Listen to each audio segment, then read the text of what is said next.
귀납적 방법은 다음과 같습니다. 귀납적 접근법이란 버텀업 방법이라고도 할 수 있고요. 먼저 참여자의 구체적인 디테일을 탐색하는 것에서 시작합니다. 점점 이것을 더 일반화 가능한 원칙으로 만들어 옮겨가는 거고, 현상에 대한 일반화 가능한 원칙을 만들게 됩니다. 이렇게 아주 구체적인 디테일로부터 이런 것들이 모여져서 일반화 가능한 제너럴 프린시플로 만들어가는 것이죠. 예를 들어 임상교육자는 귀납적인 접근법을 활용해서 질적 연구를 할 수 있습니다. 귀납적인 접근법 중에 대표적인 것으로는 면담이 있고 각 학생들로부터 구체적인 경험을 듣는 것입니다. 하지만 여러 학생들로부터 인터뷰를 하다 보면은 공통적인 주제가 여러 학생들에 걸쳐서 나오게 될 것입니다. 즉, 이 학생에게 A 학생과 B 학생, C 학생이 있으면은 어떤 특정 주제에 대해 A 학생의 무엇과 B 학생의 무엇과 C 학생의 어떤 것이 공통적인 내용으로 뽑아져 나올 수 있습니다.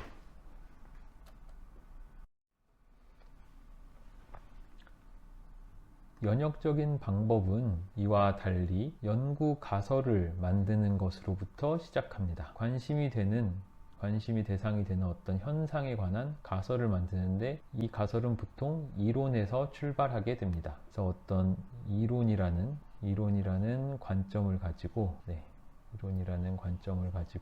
어떤 현상을 보는 것이죠. 이 현상을 보게 되면은 이 현상은 어떤 벽면에 비친 그림이라고 하면 어떤 네모라는 그림으로 비치게 되겠죠. 이 육면체를 특정한 이론적 관점에서 바라본다면 이렇게 되겠죠.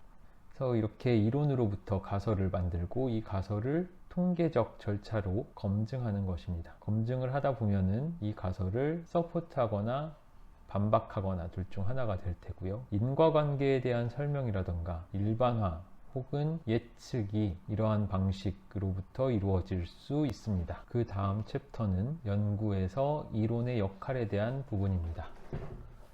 이론이 무엇인지에 대한 정의를 살펴보면 상호 관련된 구인 또는 개념, 정의, 전제 등에 대한 집합이고, 이것이 결국 합쳐져서 체계적인 현상에 관한 관점을 만들어내게 됩니다.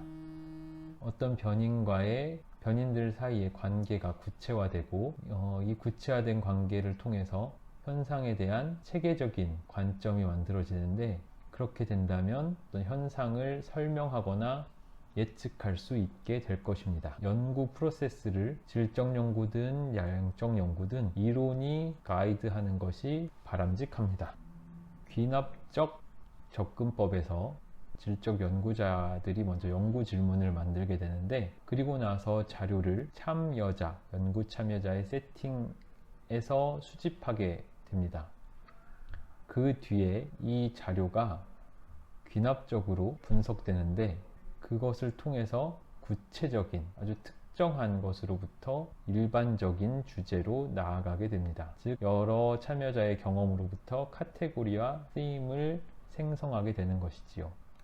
이 them들은 최종적으로 연구자에 의해서 해석이 합니다. 반대로 양적 연구자들은 연구 가설을 기존 이론으로부터 연역적으로 만들어냅니다. 그리고 나서 수집한 자료로부터 연구 가설이 맞는지 틀리는지를 검증하게 됩니다. 양적 연구에서 이론으로부터 유도된 인베스티게이션은 반드시 필수적인데, 그 이유는 연구 결과를 일반화하는데 이러한 연역적인 이론에 기반한 인베스티게이션이 중요하기 때문입니다.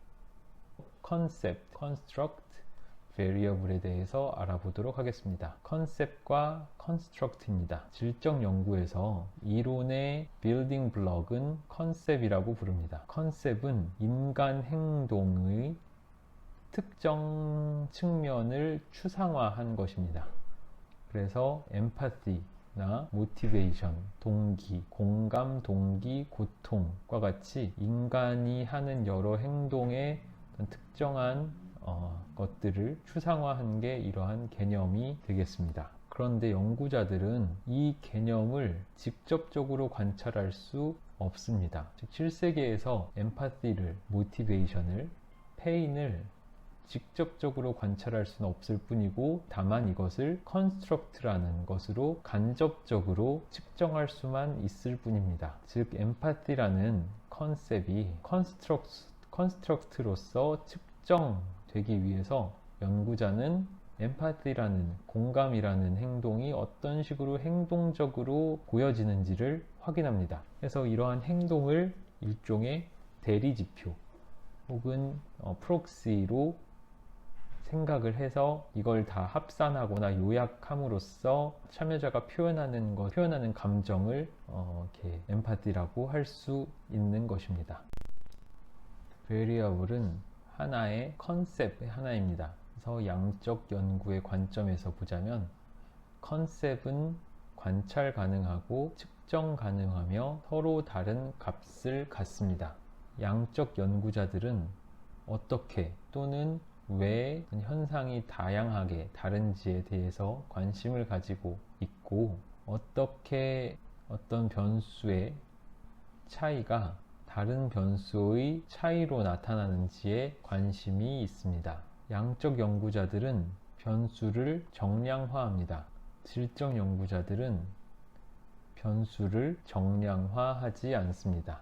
즉 무엇이 더 많고 무엇이 더 적은지 이런 것들은 질적 연구에서 주된 관심사는 아닙니다. 종속 변수와 독립 변수에 관한 내용이 있습니다. 양적 연구자들은 기본적인 이론의 빌딩 블록과 그 다음에 과학적 연구의 기본적인 단위 사이에서 링크, 연결고리를 만들고자 합니다.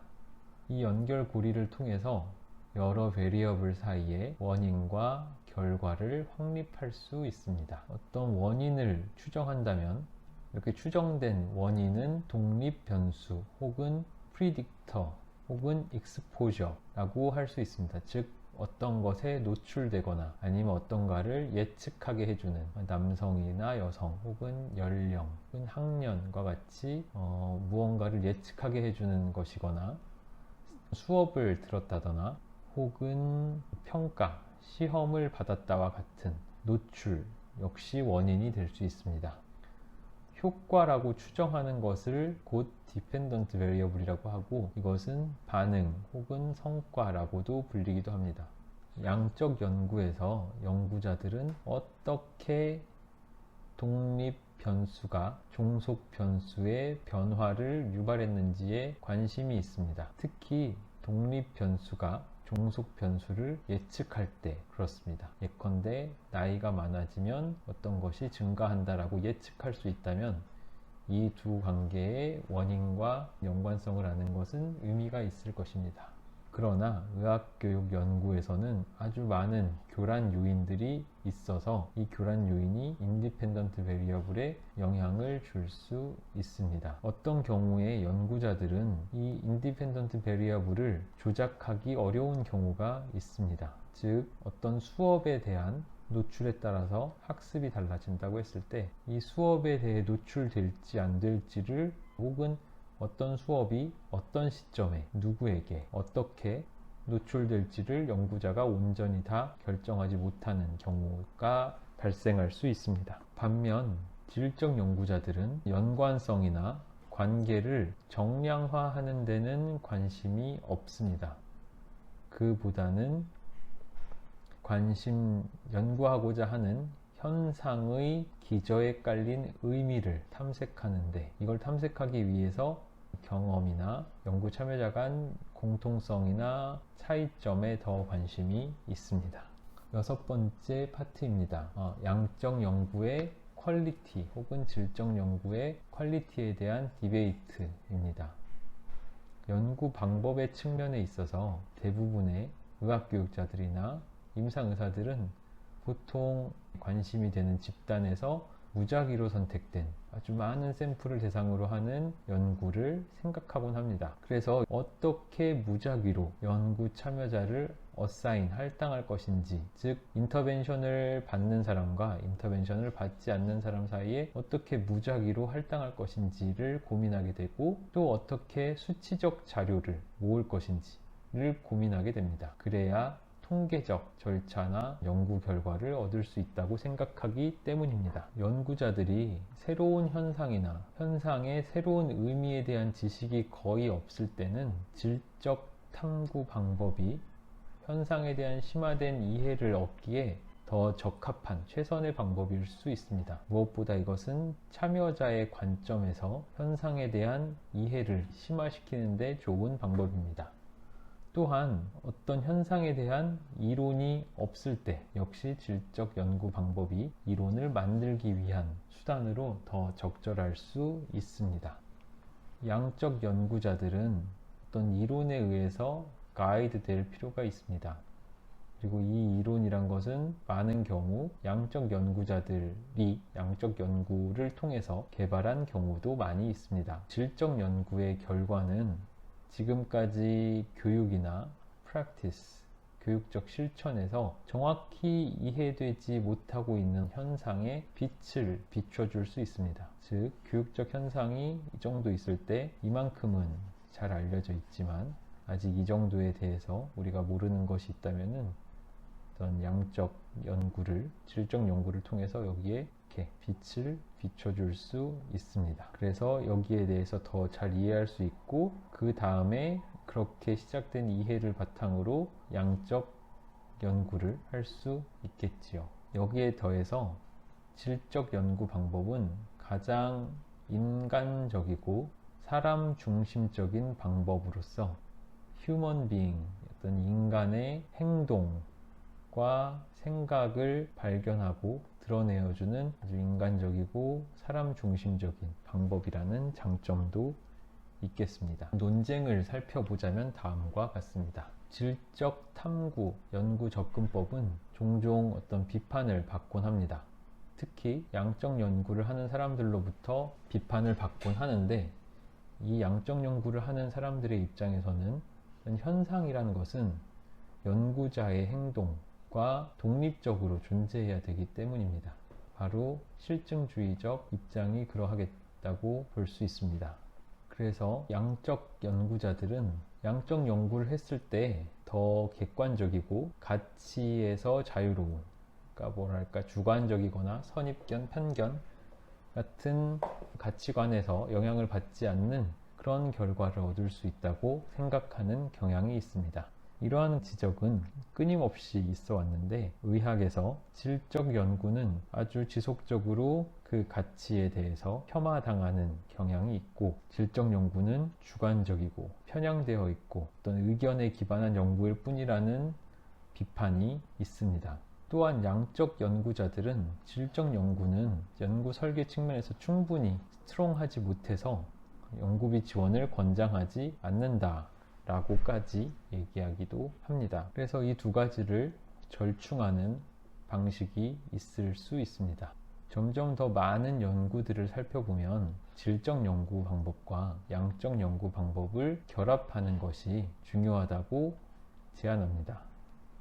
왜냐하면 이 두 연구 방법은 상호 모순된다기보다는 서로 보완적인 관계에 있기 때문입니다. 질적 연구는 이제는 인정을 받고 있는데, 왜냐하면 다양한 형태의 근거가 필요하다는 인정되고 있고, 동시에 비슷하게 양적 연구 역시 참여자의 관점이 양적 연구 결과에 아주 중요한 역할을 할 수 있다는 것을 깨달아가고 있습니다. 그래서 질적 연구자들도 깨닫는 바가 있고 양적 연구자들도 깨닫는 바가 있는 것 같습니다. 그래서 의학교육을 하면서 양적 연구와 질적 연구 양쪽을 모두 많이 접하게 될 텐데, 이 양쪽 모두에 대해서 어느 정도 잘 이해하는 것이 중요하다고 볼 수 있습니다.